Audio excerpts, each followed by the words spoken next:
প্রধানমন্ত্রী হবার পর এই প্রথম বৈশ্বিক কোনো সম্মেলনে তারেক রহমান।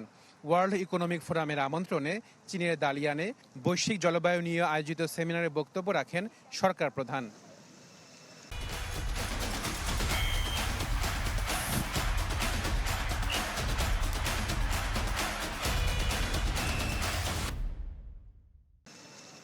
তারেক রহমান বলেন, জলবায়ু সহনশীলতা কোনো একক দেশের পক্ষে গড়ে তোলা সম্ভব নয়।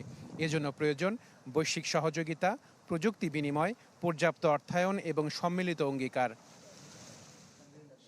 পরে প্রধানমন্ত্রীর চীন সফর নিয়ে সংবাদ সম্মেলনে কথা বলেন তার দুই উপদেষ্টা। মাহদি আমিন জানান, পরিবেশ সংরক্ষণে বর্তমান সরকারের নেয়া বিভিন্ন পদক্ষেপ বিশ্বের সামনে তুলে ধরেছেন প্রধানমন্ত্রী। এই সম্মেলনের মাধ্যমে তার যে মূল লক্ষ্য, বাংলাদেশে অধিকতর বৈদেশিক বিনিয়োগ নিশ্চিত করা, কর্মসংস্থান সৃষ্টি করা, জলবায়ুর সহনশীলতা এবং টেকসই উন্নয়নের যে অগ্রযাত্রা রয়েছে সেটিকে আন্তর্জাতিক বিনিয়োগ এবং অংশীদারিত্বের সাথে আরও গভীরভাবে সম্পৃক্ত করা।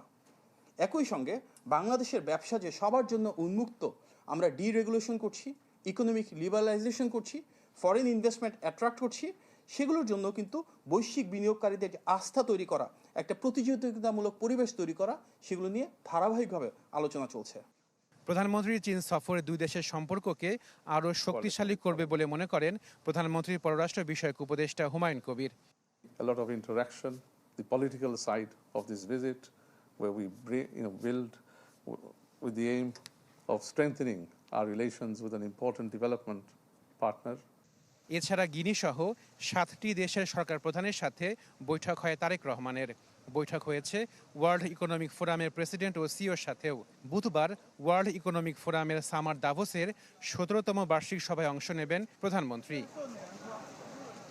বুধবার ডালিয়ান থেকে বেইজিং যাচ্ছেন প্রধানমন্ত্রী তারেক রহমান।